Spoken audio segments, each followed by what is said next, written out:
I am the circle. The circle is me.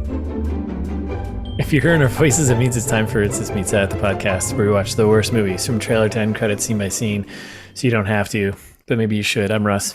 I'm Jared. Trying to get in the zone here. Yeah, get in the circle. The circle of I'm trust. the circle. The circle is me.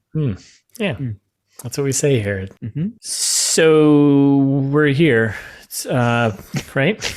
We made it. Yep. Get used to it. Mm-hmm. Still happening. So this is part one of our breakdown of the movie Chaos Walking, the 2021 sci-fi adventure Chaos Walking with Tom Holland and Daisy Ridley. Mm-hmm. We did the trailer last week. Hopefully everyone watched it or not. Yeah, that's like 2 minutes. You have no excuse, really. Yeah.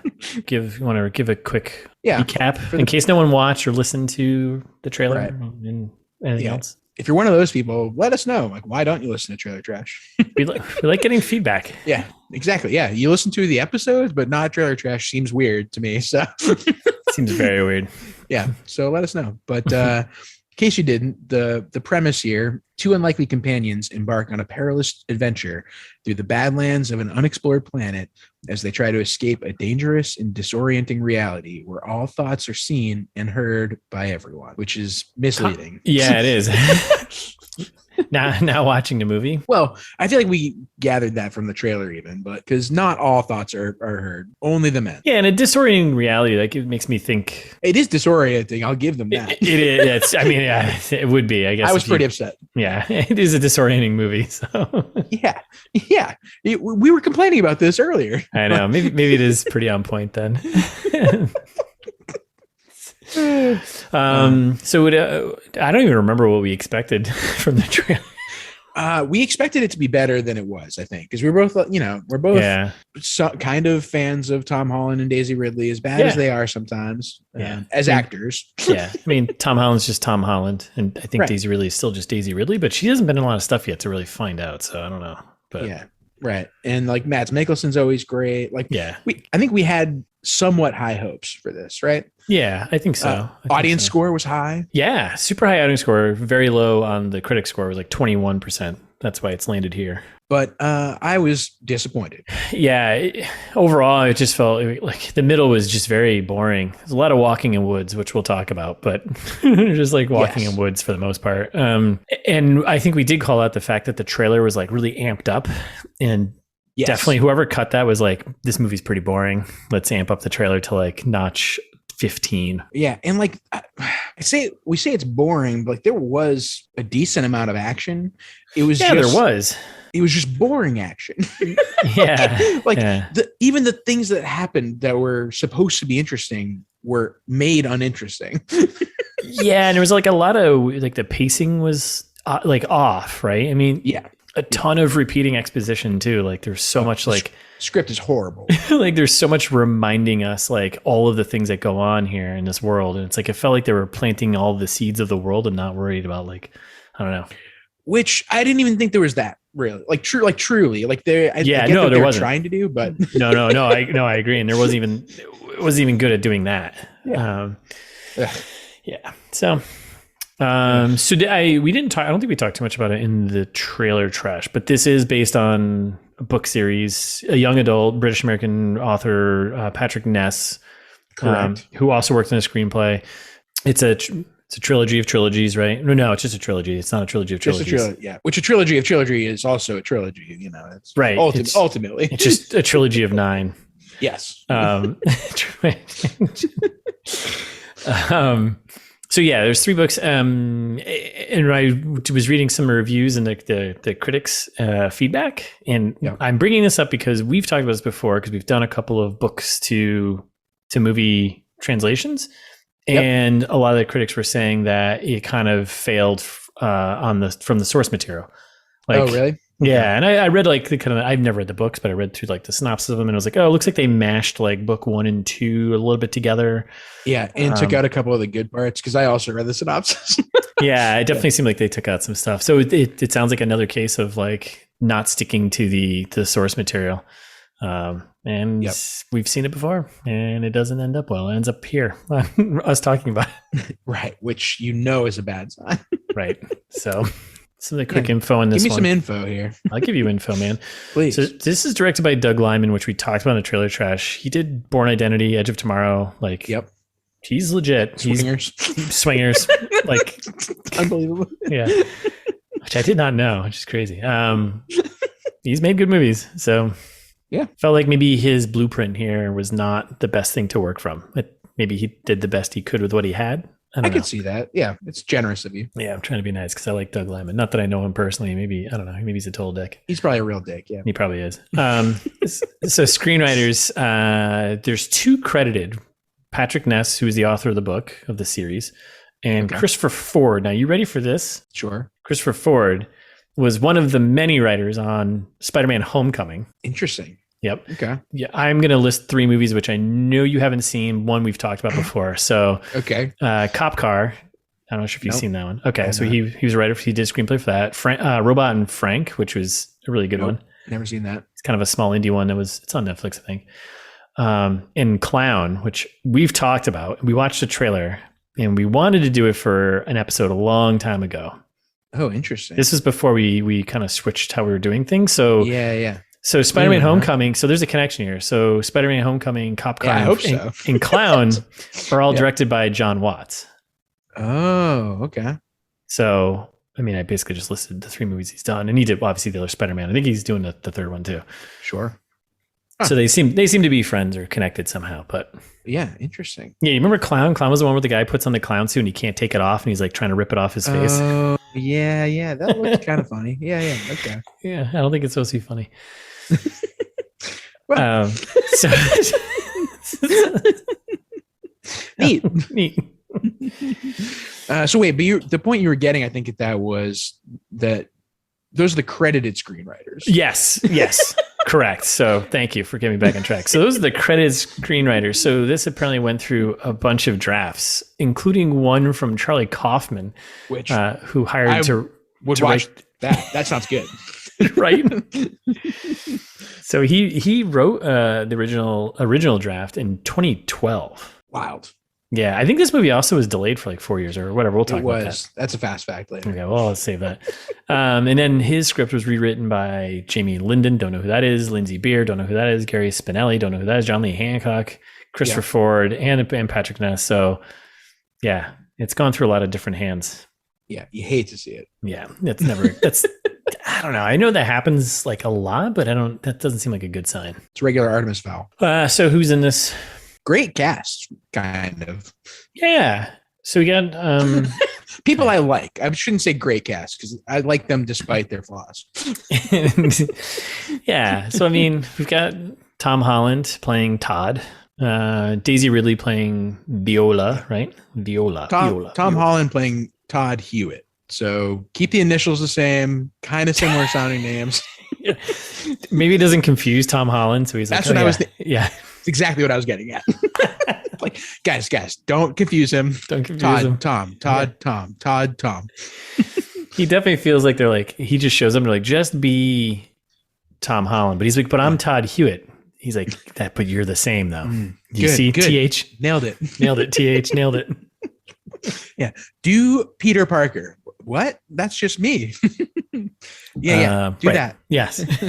Yes. And we got Daisy Ridley playing Viola. Viola is an instrument. Sure. I mean, I think Viola is also a name, but they pronounced it Viola. They did. Okay. Yeah. Viola. Okay. I thought so. Mads Mikkelsen. Can't go wrong with Mads, right? Can't go wrong. No. He plays Evil Mayor Apprentice. Yeah. Far and away the best actor in the movie. Yes. Oh, yeah. No doubt. Then David Oyelowo, I think that's how you pronounce his name. Yep. I think I nailed it. He plays the preacher who's a pretty serious character. Also a pretty serious actor. I feel like he's been in a ton of stuff. Yes. Yeah. I know him from the Kenneth Branagh adaptation of As You Like It. Of course you do. 2006's As You Like It. Russ knows him from other things. Yeah. And then I listed Nick Jonas as the other actor in this, who plays Mads Mikkelsen's Mayor Apprentice's son, Davy Prentice. But it's weird because he at the start of the movie it seems like he's gonna be important, but he's not. Yeah, thank God he's in the movie for 5 minutes. Yeah, thank I would have been God. so mad. It definitely felt like a character they were like setting up for like if they made sequels. You get a sense that they went all in this as being like the next like big young adult. Going to be. They're going to make more of these. I don't think you're right. I think I'm right. I think they're going to make more of it, especially after seeing it. Yep. There's no way. It bombed. It was a total bomb. So far. This is one of those slow burns. Yeah, it just has to land in our spot to really boost it back up, right? Yeah, well, you get the ITMT bump, as we call it. We should get a percentage for everyone that watches, right? You know how many threes of people watched Contergeist after we talked about it? It's true. It's a trilogy of people. At least a trilogy.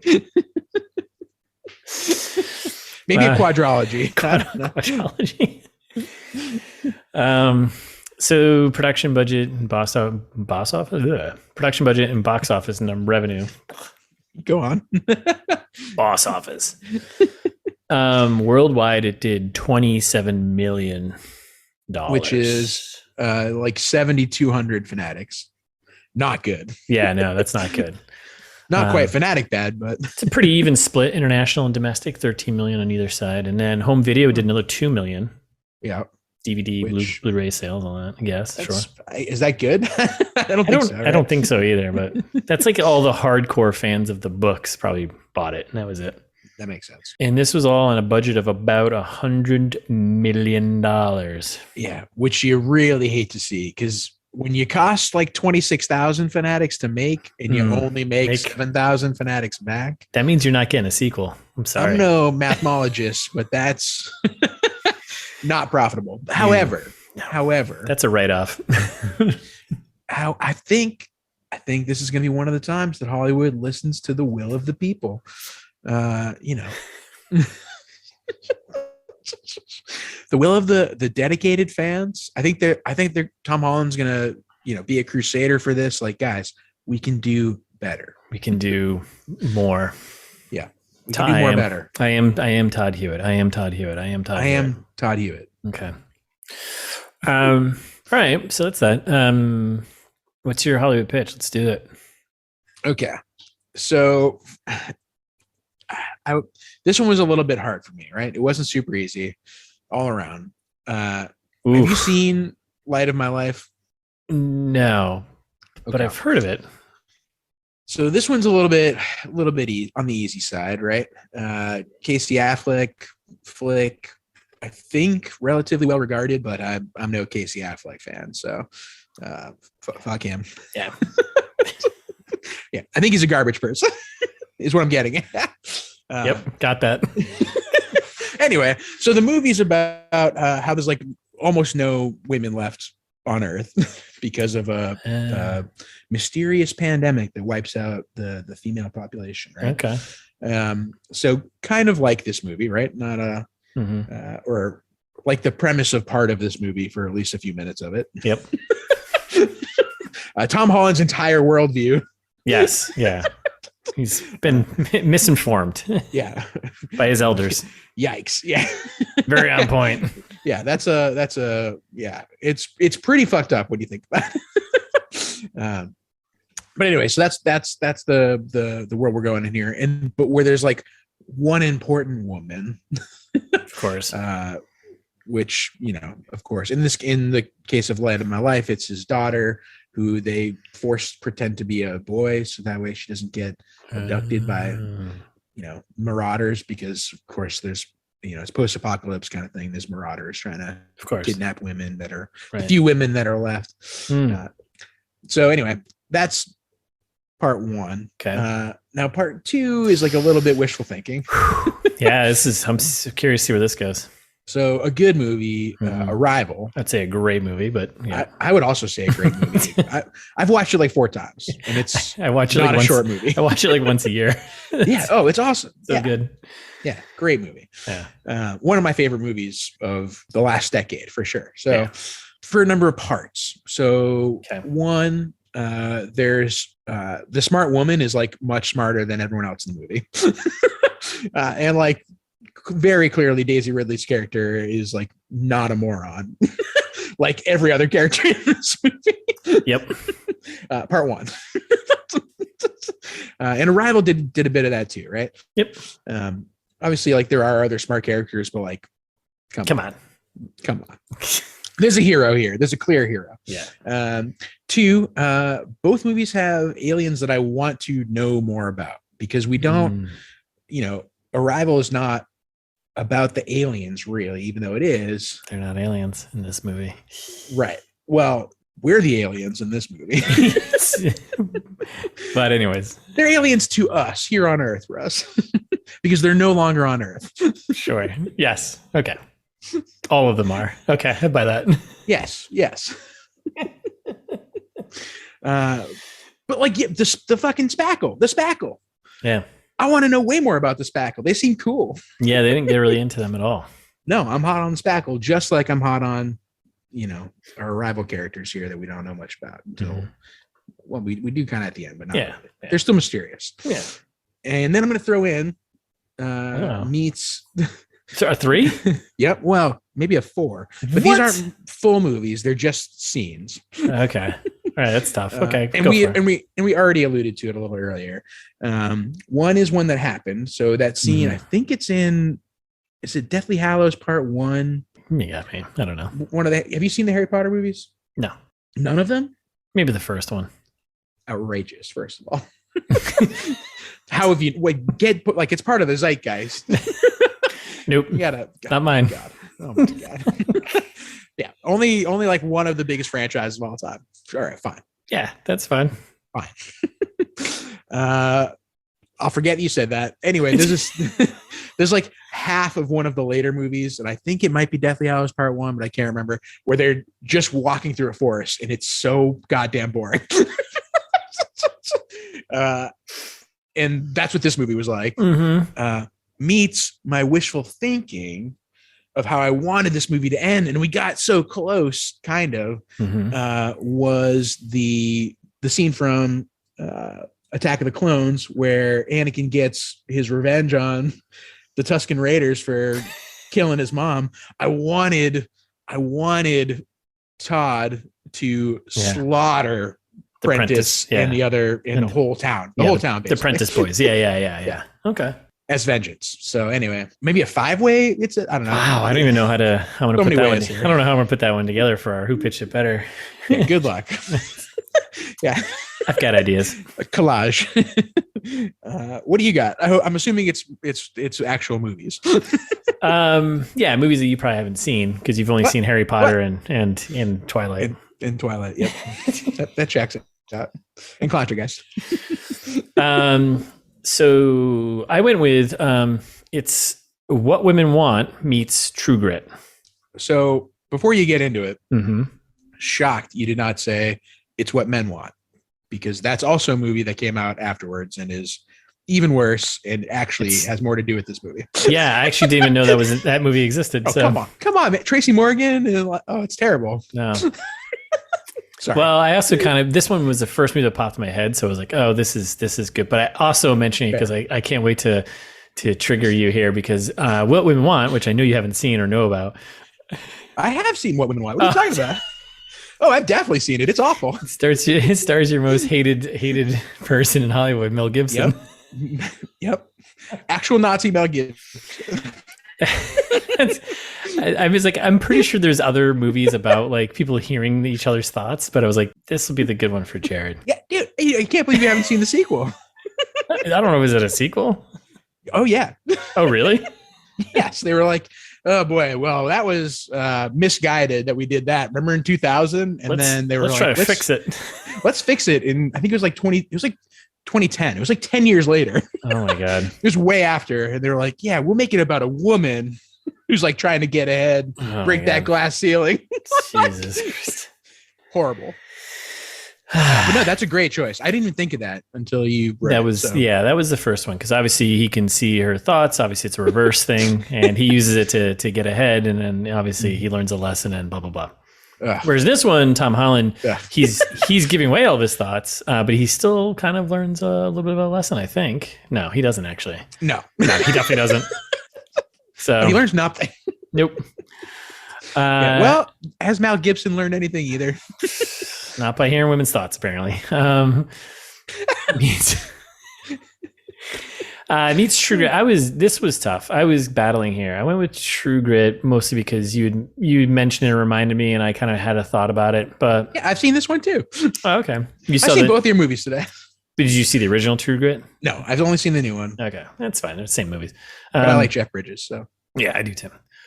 I went with that one because a couple reasons. One, it's a Western, which this movie is pretty much a Western.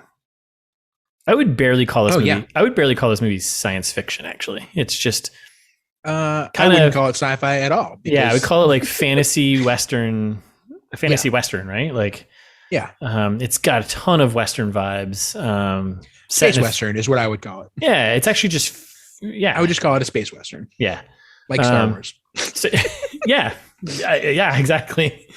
There's no sci-fi to be had.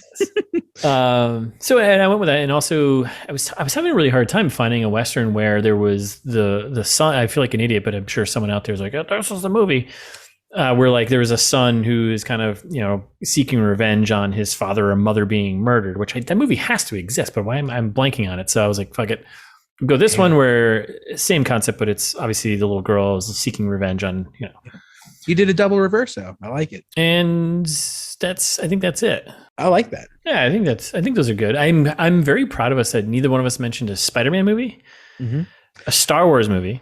Well, I mean, we mentioned him, but I did that scene from Attack of the Clones. Yeah, the wishful thinking. Okay, yeah. But that's all right though. I mean, I'm sticking with your main. Thanks, buddy. Not a Daisy Ridley Star Wars movie. Yeah. So, all right, that's Hollywood Pitch. Those were good. That was good. Okay, fast facts. Yeah, fast facts. Let's make these mediocrely fast. Sure. Okay. You want me to start? Yeah, go for it. Okay. So I feel like a fair amount of good ones here. Some trivia, fun facts, fast facts.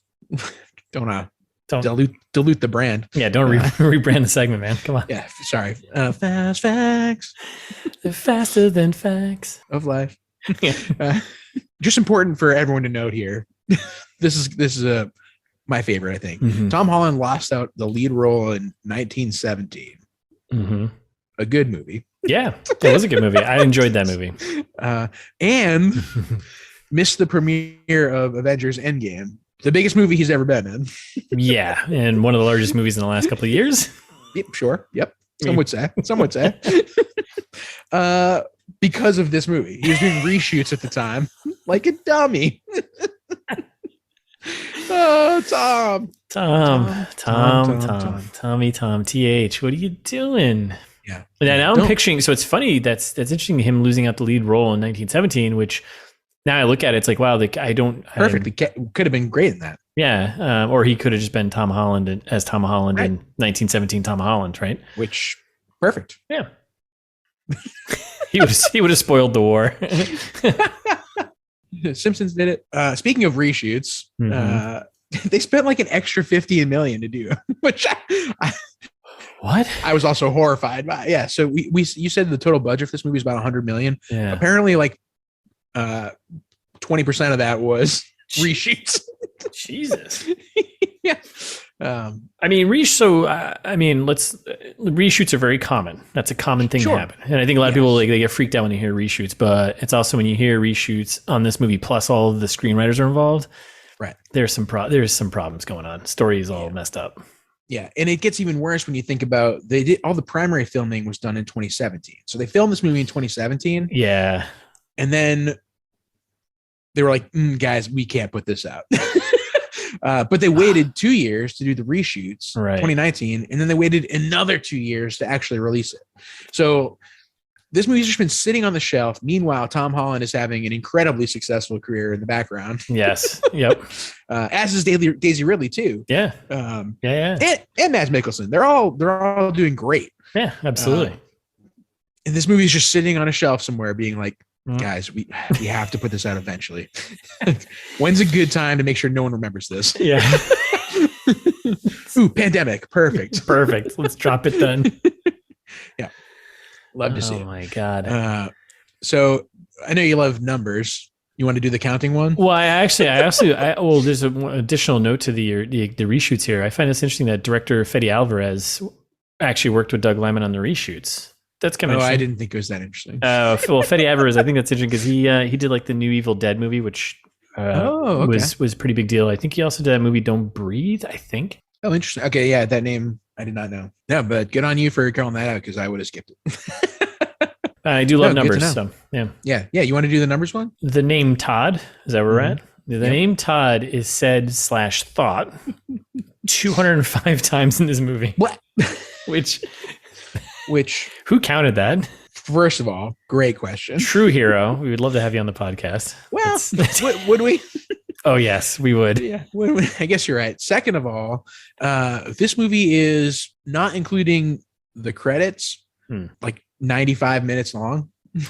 So more than once per minute, more than twice per minute, somebody is saying or thinking Todd on average. I think probably 80-90% of it is yes, Tom Holland. Horrible. You imagine that, like, can you imagine reading that script though and just being like, all right, pretty much Tom Holland, all you have to say is your own name. 90% of what you say is actually just your own name. Incredible. This seems like a slam dunk to me. Yeah, incredible. Yeah. Oh my God. So other names that were said a lot, or not nearly as much. So yeah. Viola. Yeah. We're going Viola, right? Yep. Was said 23 times. Yeah.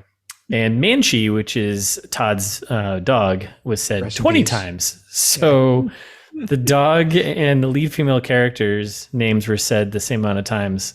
Yep. And the main character's name was said 10 times fewer. Actually 10 times fewer. Jesus Christ. Incredible. Yeah, great movie. Great movie. Good movie. Good stuff. Yeah. Yeah. I don't know. Do you want to finish these or do you want me to do them? No, I mean, I'll keep cranking through here. Keep going. So we have some double Tom Holland injuries here, or issues with life. So during the first week of filming, Tom Holland broke his nose after getting punched in the face by a stuntman during a fight scene. Oh my God. Come on, Spider-Man. Be better. Yeah, figure it out. You're supposed to catch his fist.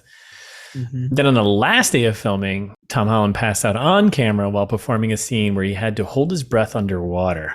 Which, like, it must be that scene where they're doing the boat stuff. I was gonna say, I was like, when were they in the water? In the middle of the movie. Yeah. Yeah, that definitely was it, right? That sucks that you saved that for last. Right. So that's fun. And this last one, I think you should take this one. This one's fun. Okay. Yeah. So, famous actor Nick Jonas is in this movie for about, thankfully, like we said, maybe 5 minutes, and apparently spent 7 months. This says perfecting.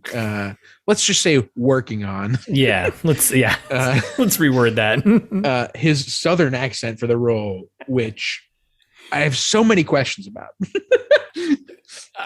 I have like one. Yeah, go for it. His dad is Mads Mikkelsen. Why wouldn't he work on his Mads Mikkelsen accent? Which we proved in Trailer Trash is very hard to do. So yes, and maybe that's why. Is definitely not Southern. No. So I mean, he's Southern from other countries, but yeah, not Southern U.S. seemingly, Nick Jonas is roughly the same age, like the character as Tom Holland's character. Right? Yeah, roughly, like early 20s. Yeah. We know Tom Holland is the youngest. That's a thing, but like Nick Jonas isn't that much older in the movie, and so like he also was born on this new Earth. Mm-hmm. So why does he have a Southern accent? Yes. Why would they do that? And there's like no other characters in the movie that have Southern accents, right? No, there's none. And it was bad. Whatever he was trying to do, I didn't even know until I read the IMDb trivia. Didn't know he was trying to do a Southern accent. I didn't know until you typed it in here and I read it. Yeah. What would you have called his act? Like neutral, right? Relatively. I don't even know. Yeah, sure. Neutral, maybe. Mid-Atlantic. 7 months. Why didn't they 7 months? He should have worked on it a bit longer and they should have reshot his stuff. Yeah. Which, I mean, I guess what was Nick Jonas doing in 2017? Probably on tour with his other brothers. I don't know. Crushing it out there. Yeah, I guess so. With a bunch of other young adults. Yeah. Just practicing his accent. Yeah. Hey, Joe. Yeah. What do you think about this? Uh, Can you pass me the tea? No, that's a little too. Tea. I'll have a biscuit.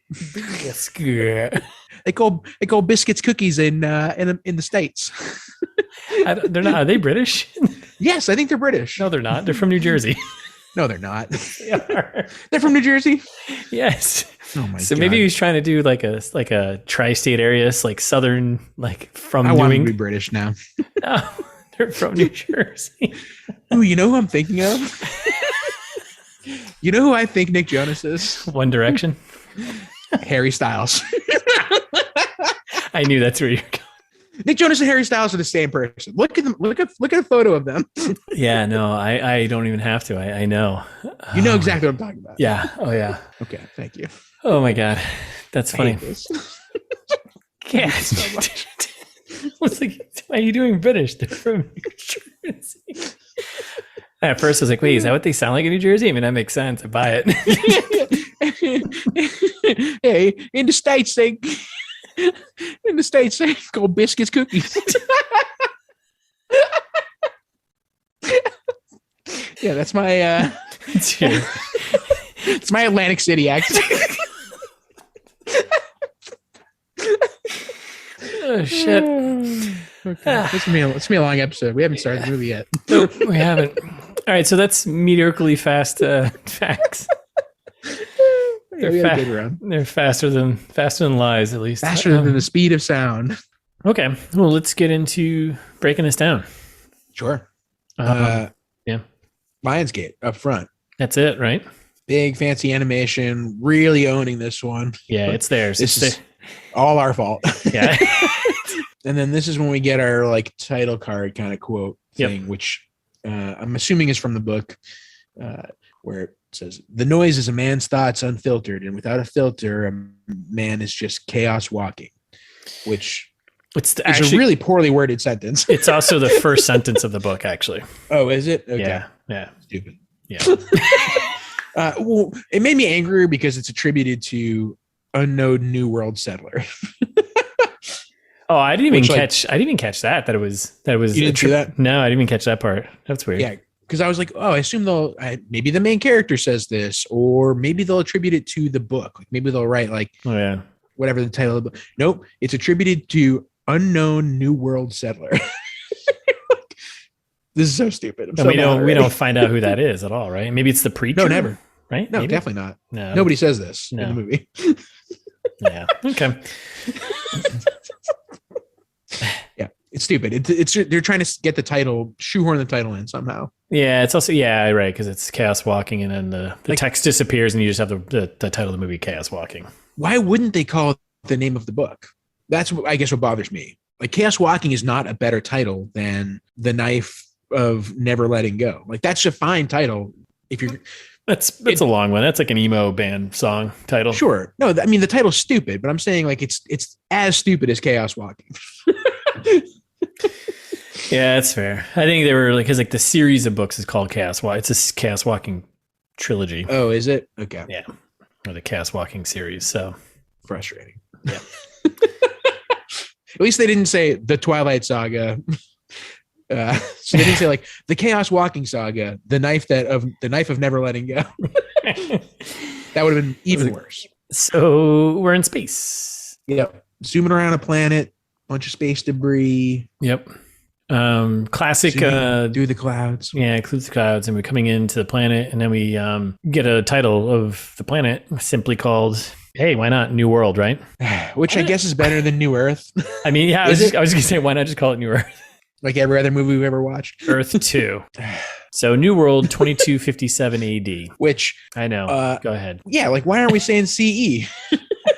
Like if it's that far in the future, they're definitely not using AD by then. Like, I don't know. Frustrating. It's for all us humans to understand, I guess. Idiot humans. All right. So this so then we get to the planet, right? And we're immediately in the woods, which by the way, this entire movie is just in the woods. Yeah, more or less. Yeah. I mean, I would say 80%. I was going to say 80% of this movie is in the woods. So there's a lot of scenes I have just like in the woods. So yeah, which it was shot in I want to say somewhere. I want to say Canada. Yes, I think you're right. So I was trying it was to think Vancouver or in that area, British Columbia, maybe. and the reshoots were in Atlanta. That Because I remember sense. reading that like the actual shooting of the movie was someplace cool, and I was like, oh, I want to go there. Makes sense. Anyway, like the forest looks really nice. So we get Todd here, who's Tom Holland. I'm going to refer to him as Todd as best I can from the rest of the movie. Yep. Walking his dog, and we get kind of like this is when we get the first glimpse of like the thought bubbles we saw from the trailer, right? Ooh, if anyone's keeping count at home, I will mail you a check for $5 if you count how many times we say Todd. That's a pretty good one. It was great that you said that right as you were like the Zoom was breaking up, so it was kind of hard to hear you. So we could pull our lawyers out and be like, that's not what he said there. Yeah, no, I will mail you a check. So you got to make sure you clarify that, because now if a bunch of people do it, one person, the first person to let us know how many times we say Ben, how many times do we say Todd in this episode? And now the question is, do all the Todds you've already said before saying that, do those count? Yes. Okay. Every Todd, including all of the times I'm saying every Todd right now. All the Todds count, right? Yes. Okay. All Todds are equal. So we get Todd walking his dog, get the thought bubbles, right? And he's talking to his dog, which through the thought bubbles, which is kind of weird because can the dog hear his thought bubbles? Yes. And I think that's something that's important that they didn't do in the movie, intentionally at least. In the book, I don't know if you read up on it enough. Like you can, not only is it the men's thoughts are projected, but also animals' thoughts are projected. So it's only human women that you can't see their thoughts. Yeah. For whatever reason, all animals are too. So like animals and people can communicate better in the books. So I think they're trying to like kind of allude to that, but without. Yeah, because it was really weird. Because at first he's talking to his dog through his thoughts, but then he actually talks to his dog, right? Which I was like, what? Like, I don't know. Anyways, I think it's just his thoughts are audible. Like he can also hear his thoughts. Oh right? yeah. So, he definitely. Yeah. Well, yeah, definitely. But so I think they're just audible, so any creature could hear it, right? Yeah. But then he actually speaks out loud to his dog, which then made no sense to me. But okay. And then he's got his knife, that's important, right?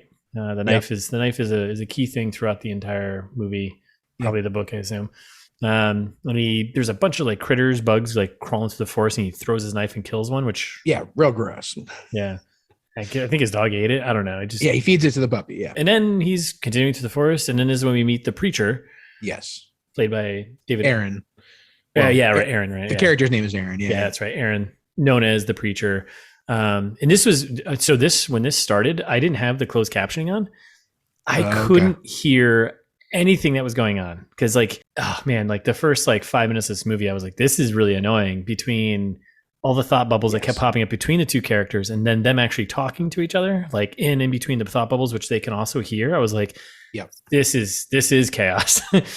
Yes. This is gonna be really, really, really annoying. And the preacher's thoughts are particularly chaotic the whole movie. So it's like extra difficult because he's just always talking about, Judgment Day, people being damned, whatever. Yeah.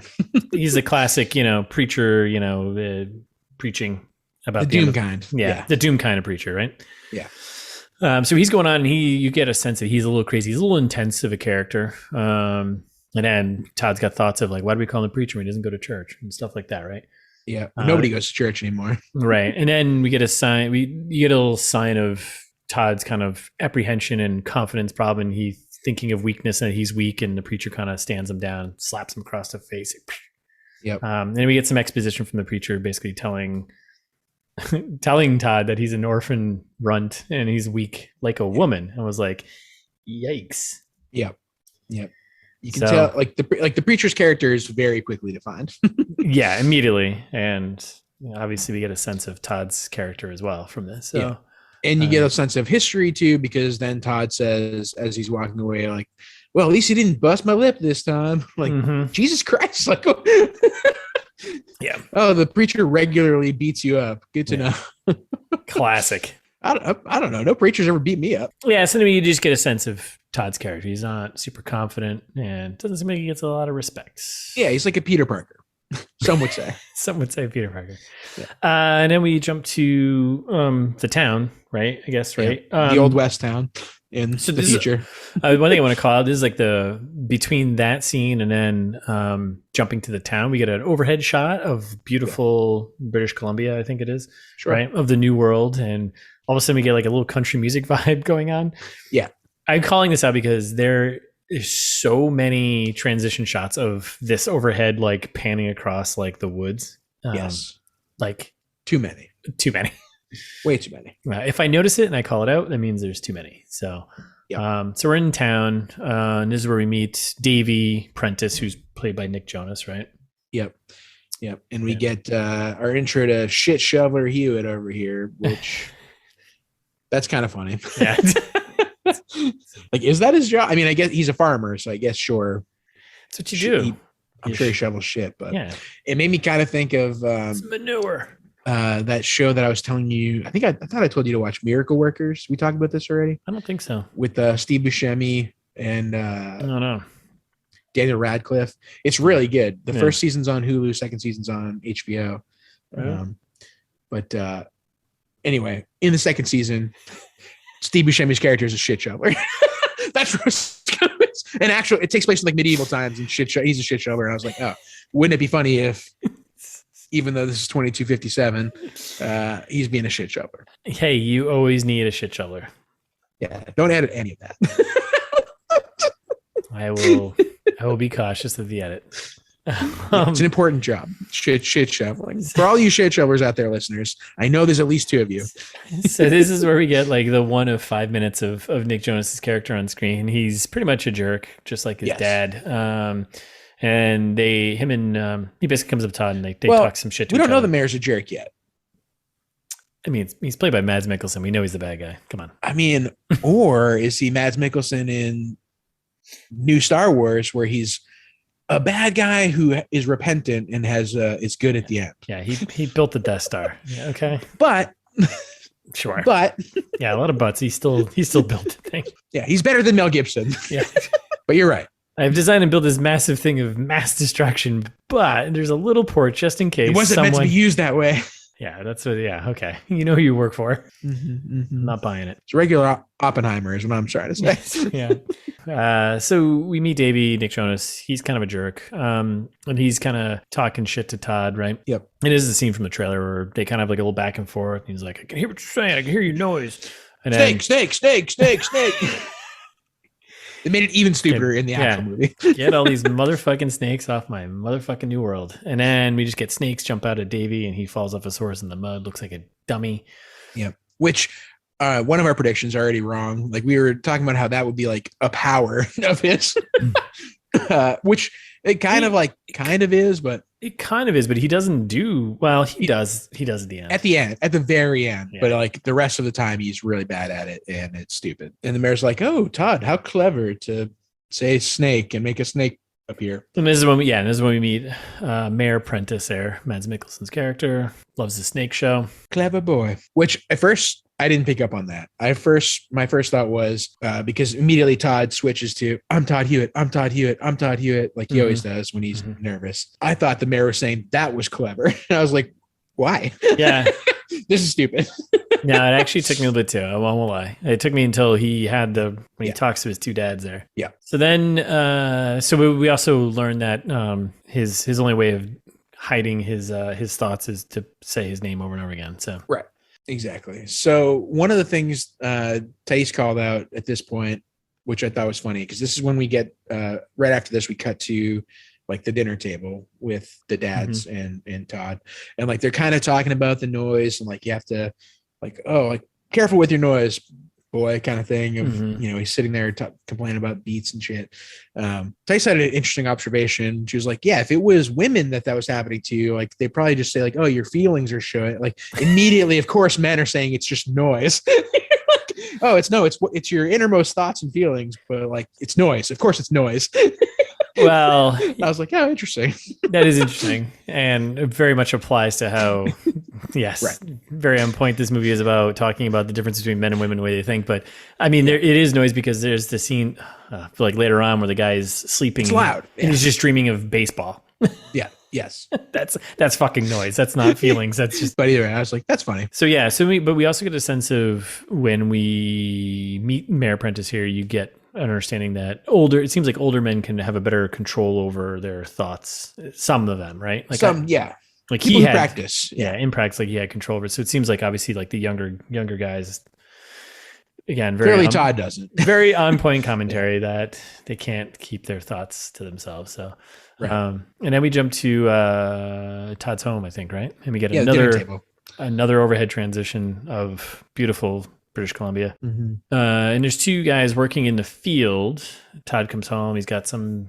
What do you have in his bag? Pork or something? I don't know. He had something in his bag. He's like, no, we're not there. We're not there yet. I thought we cut directly to the dinner table. We're talking about beets and how it makes his shit red. Yeah, that's where we're going. Okay. Yeah. All right. Oh, so after they come in from the field, got it. Yeah. So he shows up. It's a quick shot. It's just like, so you get the understanding of his home is a field and there's they got like a farm set up. So gotcha. And then they jump inside and eating dinner. Which is always beets. Yeah, just always beets, which I don't disagree. Beets are, I love beets. I think they're nature's disgusting. candy. What? No, I don't. No, disagree. Oh my God, get out of here. Disagree. So good. No. Pickled beets? No. I know you love pickles. No. Jesus Christ. Not even the dog wants to eat it. If the dog doesn't want to eat it, that means they're bad. So, I mean, that just means his dads are bad at cooking. All right. So then the father, who we know Todd is an orphan. So clearly this, his father here is probably just like, you get a sense he's just like his adoptive parents. Yeah. Yeah. Ben and Killian. Yeah. Oh, no, I guess Todd knows he's an orphan. Right. So like that like Ben and Killian aren't like Ben's not his real father. Right. Yes. But correct. They're his adoptive parents, for better or worse. Like he calls them Pa sometimes. Yeah. Yeah. So sometimes, which is also weird and inconsistent because he only calls them Pa a few times, and then other times he just calls them Ben and Killian. So yeah, kind of all over the place. Yeah. Anyway. And then we get a connection here. So Ben asks Todd, he's like, "How was your day?" And then his thoughts pop up of the mayor's compliment about his ability to bring the snakes out and do this sort of thing, and then we get a sense of the mayor not being a good dude because the father was like, Ben is like, the mayor's not your friend, Yeah. Careful, buddy. And then Killian, who we don't learn his name till much later, right? No, I think they call him Killian. Oh, do they? Point. I feel like we didn't learn any characters' names except for like the mayor and Todd's. And that was it, like right up front. Oh, interesting. Yeah, no, I think they did a little bit like, Killian, don't say that. Like that kind of like. Anyway, doesn't matter. Yeah, I put on the closed captioning probably right around here, so maybe a little bit after this. That's probably why. So they're Killian and Todd have like a quick back and forth of thoughts, and it gets a little noisy. No pun intended. It's like quiet, boys. Yeah, control your thoughts. You're getting a lot of control here. So, and then we're like about 8 minutes into the movie now. Kind of set everything up, right? Fuck. Yep. And then we're still in Todd's home, and he's having like a memory, right? Of we're in a dream sequence. Yeah, it's a dream sequence. Like it feels like it's not at first. Like they cut to like a little boy with a knife, and the mayor giving him a knife, and he's like gives him some lesson about taming and killing shit, basically. This is the point where I turned to closed caption because I literally wrote as like I can't hear shit in this movie. Yep. And then we find out it's just a dream he's having, or he's laying down. So you understand that you can see even their noise when they're sleeping. When you get I wasn't born into the noise like you. Right. Okay.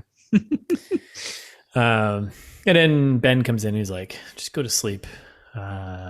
And then I think Todd is sleeping, and I think that's when Ben noted, like, because Ben can hear his dreams, right? Because obviously while he's dreaming about this, and that's when he goes back to Killian and says like, "Oh, the mayor's got his claws in him. I can tell." Like from when Todd responds to him. He's like, "Go to sleep." Yeah, he's like, "Go to sleep," and he's like, he says something. He does respond. So. Okay. Yeah. It doesn't matter. Shows how much I pay attention to this movie. It really doesn't. I hate this movie so much. Yeah, it really doesn't matter. And then we get Ben and Killian together, and they're talking about how the mayor still has like his claws in Todd, clearly very close to him as this boy has grown up. So right. So we get the normal world. The normal world is set. This is it. This is the world. This is the new world we're in, right? Yep. We have all the players pretty much. And then we get the new one. So we get a shot of space, and we get the big, pretty much the shot from the trailer, I think, right? We have the big... Cut to the pod. Yeah, we get the big ship ejecting. Little ejecting a pod. It's not an escape pod. It's actually just a little scouting pod. Scout ship, yeah. Right. And then we learn that, we not shown in the trailer, but we learn that basically Daisy Ridley, Viola here, she is with a crew of people. Yeah, which is what I thought from the trailer. Remember? No, I didn't get that at all. I just got she was in his pod and like she got tossed around and that was it. Okay, yeah, because that's when I was like, I thought it seemed like she was escaping something. That's what I thought. Yeah, I thought it was somebody else getting tossed around, and you corrected me because you're right. It was her that was getting tossed around, but I could have sworn there were other people. I was like, I know there's other people on this thing. I mean, I think it was just the captain and her, wasn't it? Like it was just the two of them. No, there was a whole crew. Oh yeah, there was a crew. So there was the captain. There was some blonde haired guy who her and him had they looked at each other. So like probably someone she cared about. Okay. And then there was I think two other like female characters in there. So it was like a crew of like 5 or 6, I think. Okay. So she's like looking out the window, and then you have someone like talking through their comms, talking about like they're coming into landing, blah, blah. So they all strap in. Yeah. And then as they're getting closer, once they crack the atmosphere, that's when all the men in the ship, in this pod, start getting their thoughts are popping up. Right. And everyone starts freaking out. We do get a little exposition point though here where the captain's like talking about the settlers, and they're like wondering if the settlers are still alive. Right. Because they were expecting the second wave. Yeah, right? Like years ago. So clearly everyone that's on New World here was part of an Earth departure, landed there, went through some stuff. Second wave didn't come. So this is probably what they thought was left, right? Yep. So they hit the atmosphere. Shit goes crazy. I thought this was interesting because specifically about the noise starting already in this scene, because it's another one in the book. Apparently it's more logical. Like we assumed of like, it is like a virus. Yeah. And I heard it was described as like a germ or something, right? Right. Exactly. Yeah. And like, but it's the second they enter the atmosphere, which makes no sense.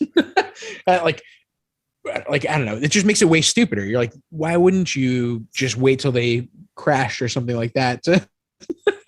I don't know. Like have him survive for like a minute and then die on the ground. So that way you can be like, oh, well, he's been exposed to the environment or something. Yeah, like, there's something in the air or something here or whatever. Yeah. Really frustrating choice to make.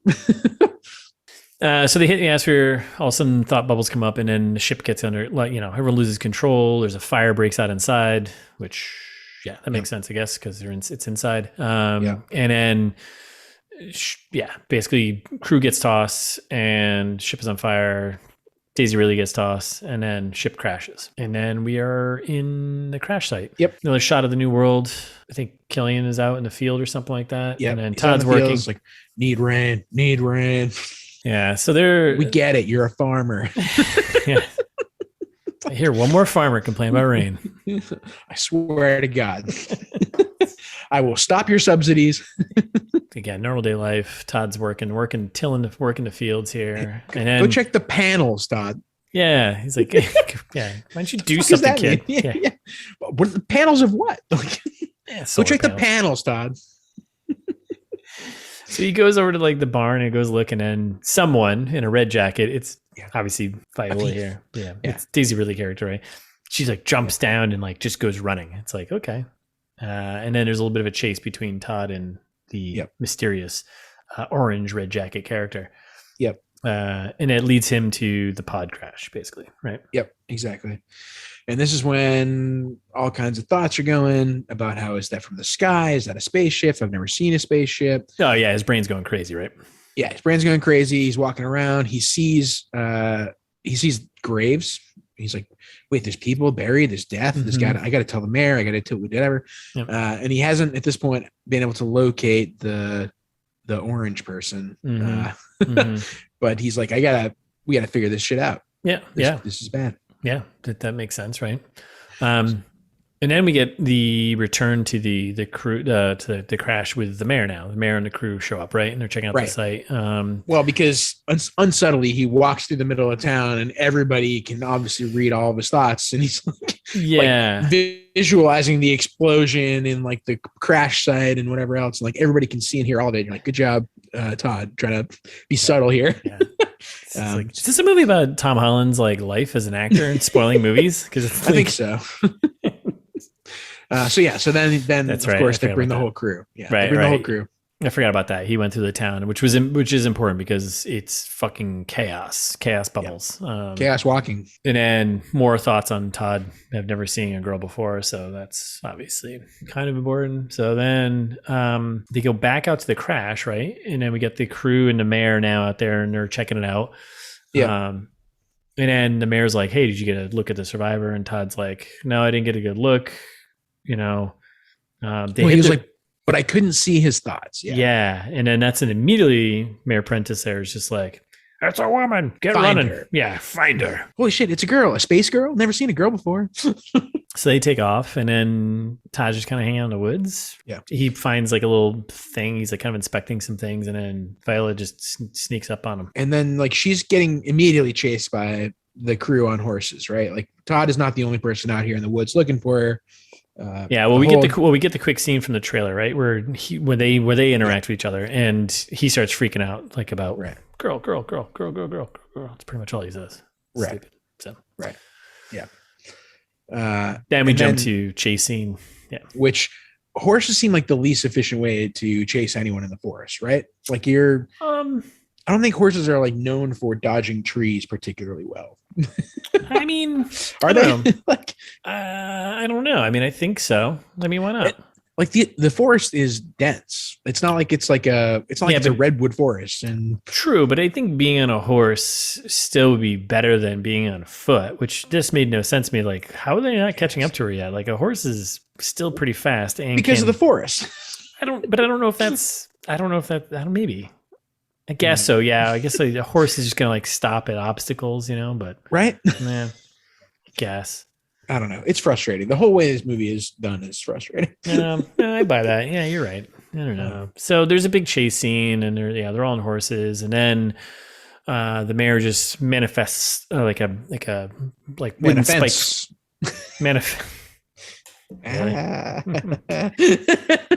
All right, this is over. We're done. Yep, it was a good run. Yep, that was part one, part two. Almost 100 episodes. Yep. We're hanging up our mics. That's it. So the mayor manifests, a trap, which is made of fencing, and traps her like a little bunny rabbit. And he thinks it's a real fence. Yeah, of course. So we get another sense of like, okay, so these thoughts can be manifest. Like if you have enough control over, you can make something like a fence. This is Snake Plus. Yeah, this is Snake Plus work here. I can build a fence wherever I want. Boom. So she thinks she's trapped, which she is. And he walks in and he's like, don't worry, it's safe. You're safe. And I'm like, it's a trap. Yeah. Then we come back to the town, right? Yeah. We're full interrogation mode here. Yeah, we're back in town. We're in probably the mayor's cabins here, right? Gives her some water. Yep. The office, whatever it is. Yeah, whatever it is. There's a big table. There's tables. They're sitting. And then this is where you get so this is where we get big exposition about everything kind of stuff. Right? Why don't I just tell you about how the movie works? So there's this thing called the noise, which if you didn't read the beginning of the movie, you wouldn't know what it is. So, but you're a new character, so And then he goes on about talking about how some can control it better than others, which we've already seen. And then he's like, well, and then the spackle killed all the women, and that's why. Oh yeah, and there's like, wait, first of all, the spackle for aliens is like a hilarious name. What? Yes, of course, the spackle. Correct. You filled in some holes in your wall, and then apparently killed all the women. And she's like, oh no, I was scouting from a larger ship. And he asks where it's going to land, and she asks why. And then the scene kind of like ends because he's like, oh yeah, there's a disturbance outside. We need to go check on the people outside. Because when he asks like, oh, so where's this ship landing? It's very specific, and she's like, why do you want to know that? I don't trust you. Yeah, I don't trust you, Mads Mikkelsen. I mean, guy with a scar on his face who looks menacing with your fur coat. Yeah, and this is when we get some of the first "I am the circle is me." Yeah, so he's like the old "I am Todd Hewitt." but for Mads Mikkelsen. Right. So Mayor there, he's like, oh, there's some rumbling going on outside, because obviously you can hear all the dudes outside's thoughts running rampant here. Girl. Which is like, Jesus Christ. So he goes outside. He's going outside, and his son is there. And he's like, Nick Jonas there, Davey. Mm-hmm.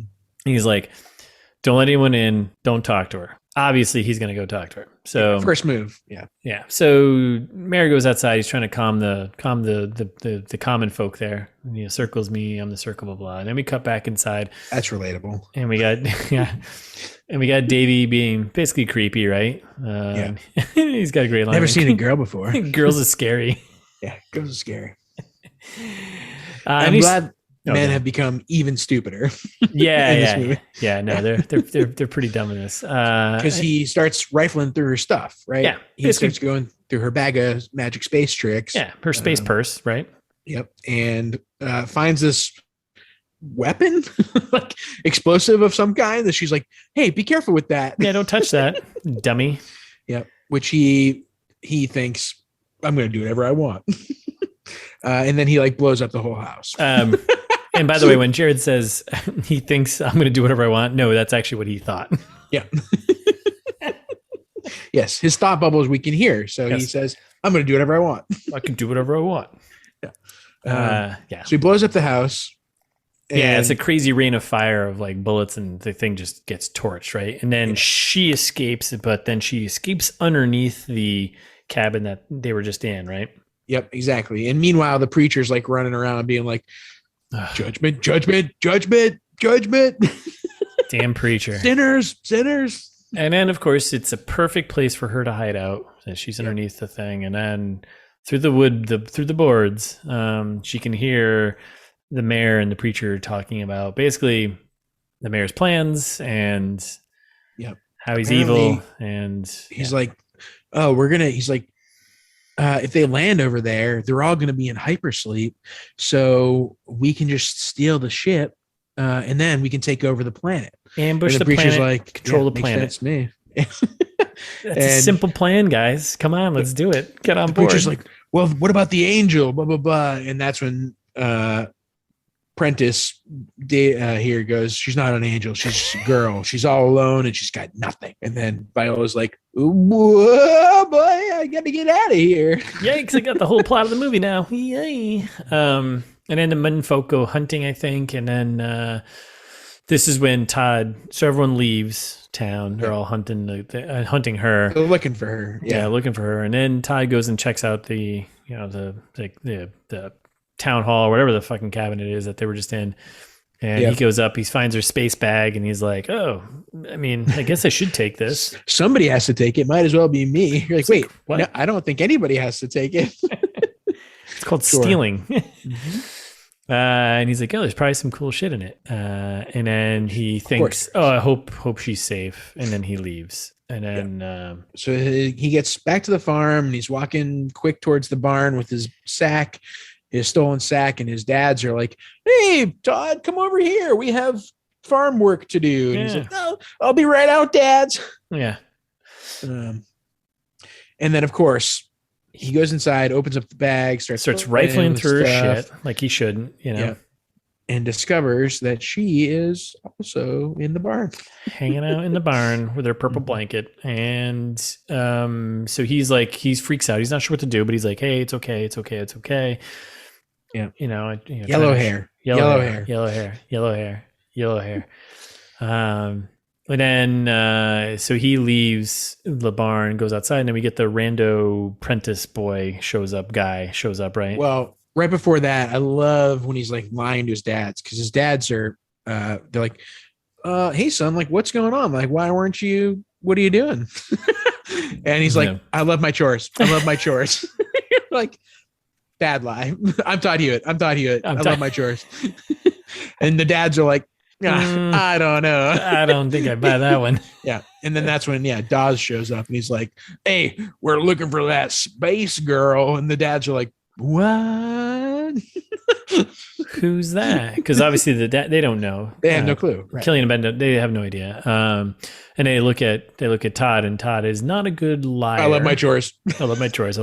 And then quickly Ben realizes that he's like, okay, the boy knows something, but something's wrong here, right? Yeah.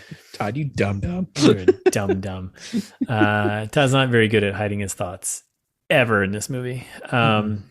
And then, Ben tells a rando guy to, get out of here. Go on, get. Yeah.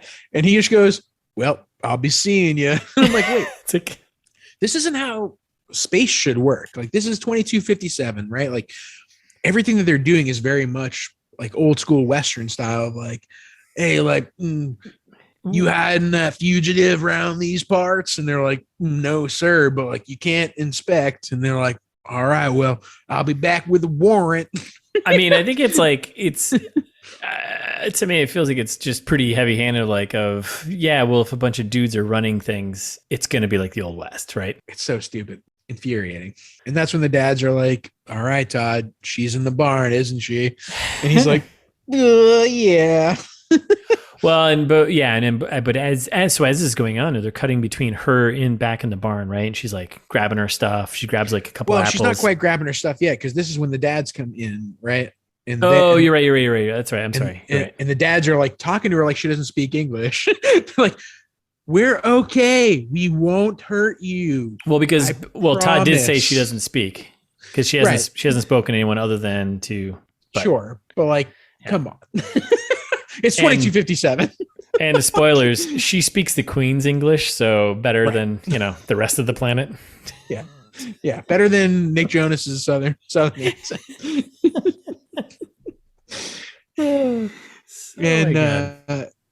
So then that's when the dads are like, hang on, we'll be back. And then that's when she starts like munching apples and grabbing supplies and trying to figure out how to escape. Well, because when they say that, they leave because they want to figure out what the hell's going on, right? And then they lock her in there, and then she's like, okay, I need to get out of here. She starts gathering some stuff, and she finds they have a motorcycle or some bike like in the garage, so she starts kind of tinkering with that. Right. And meanwhile, outside, the dads are like, we have to give her back. And I was like, what a weird turn of phrase. Like, we have to give her back to Prentice? Like, I don't understand. another point of the movie that and Killian's like, that's what we need to do. And Todd's like, is that what she wants? Give her back? Yeah. Is that what she wants? It's very. Yeah. We can't give her back. That's not what she wants. Yeah. Which is, yeah. And then the dads are like, well, there is one thing you could do. You could go to this place, Far Branch. Like, wait, what? This movie's so stupid. I just hate it so much. There's no, it's not. They're like, they don't set it like everything. They just tell you exactly what's going to happen the whole time. Like, there's nothing smart about anything in this movie. It's so frustrating. And so then they do like the classic movie trope of, well, this Far Branch, it's a place you can go, but you got to go right now and you can never come back. And he's like, wait, what? Yes. It looks far. Yeah. We've hit the point in the screenwriting book that says this is when your character chooses to do something and they can't come back. Right. Yep. And then literally their last words to him in this scene are, whatever you do, don't mention Prentice Town. When you get there, like, because Todd is taken aback. Like, this is the fact that there is another colony or like town of people rocks his world. Yeah. Yeah. And he's like, wait, there are other people here? And they're like, yeah, just don't say you came from here. And he's like, wait, why? And they're like, forget about it. Don't worry about it. Just don't say you came from here. Yeah. Yeah. Wouldn't you want to tell someone the repercussions if you mentioned that so you would know? Yes. Yes. Like, why shouldn't I say that? Because they'll fucking kill you. Got it. I won't fucking say it. Yeah. Well, or explicitly say, like, this is the time, because they knew they were there. They were part of, we'll get to it in part 2, but like, they know why they're telling him not to do that. Explain it to him now. Like, they give him the diary and they're like, hey, read this someday when you can read. It's like, it's so stupid. It makes me really upset. Yeah. So that's the thing too, right? I don't know. Do we see that in a scene where Ben sneaks in the mom's? Yeah. We do. Okay. I wasn't sure. I couldn't remember if it was just like, oh, maybe whatever. No, he's like packed a sack. He's like all ready to go. He's like, here you go. You got to run away. So then we're suiting up, right? Yeah. We're suiting up the horse, right? And then time to escape. It's time to escape time. And then Ben says like, hey, I'm proud of you, son. Your mom would be proud of you too. And we get a little thought bubble memory of Carissa. Yep. We don't know their name yet, but that's Todd's mom. And then we're escaping to part 2. Yep, exactly right. So yeah, that's gonna be. We're gonna stop right there because this feels like a good spot, right? Yeah. Well, we leave everyone on a cliffhanger. Do they escape successfully? I don't know. Does Daisy Ridley get out of the barn? I don't know. Does Tom Holland figure out how to control his thoughts? Yeah. Probably not. Does the dog get a treat? No. Does the dog get a chance to go swimming? We'll find out. Aww. I hate you. Just end it. All right. Well, thanks for listening. That was part 1. We'll be back on Thursday with part 2. But in the meantime, you can follow us on Instagram at It's This Meets That and right TMT on Twitter. And you should subscribe to us or follow us wherever you listen to us. That's good for us if you do that. Yeah, it's great for us. And while you're there, you could also drop us a review if you've been a long-time listener or you're a first-time listener and you're just obsessed because we're that good. Leave us a review. Those help us too. If you want to help us, you don't have to send us a check. Like I will send you a check if you tell me how many times we said Todd. If you're the first person that says that. The first person, yes. First person that emails us and says... Yeah, there's no laws here. With an accurate number, with the correct number of times we said Todd in part 1. I'm not going to count. Just part 1, right? Yeah, in part 1. Yeah. Okay. All right. Yeah. I'm not going to count to confirm, so I trust you, listener. That means I've got to count when I go to edit this damn thing. Jesus Christ. Yeah, there's no editing. Yeah. Leave all of it. So after you leave us a review, you can also send us an email. Especially if you want to guess and tell us how many Todds there were, but you can also send us an email about anything, literally anything. Meat. If you've been around for a while, long time ITMT listener, you know about meat. If you want to talk about movies that you think we should do, that would be great. We are still definitely going to do Dante's Peak at some point. Speaking of fan suggestions, probably not doing Godfather Part 3. Probably not, but let's not rule it out. Roger Ebert did call it unwatchable. Okay. But send us an email. We'll read them on the air. It's thismeetsthat@gmail.com. And you can find all of our old episodes if you want to go back through the catalog at our website. It's thismeetsthat.com. Have a good one.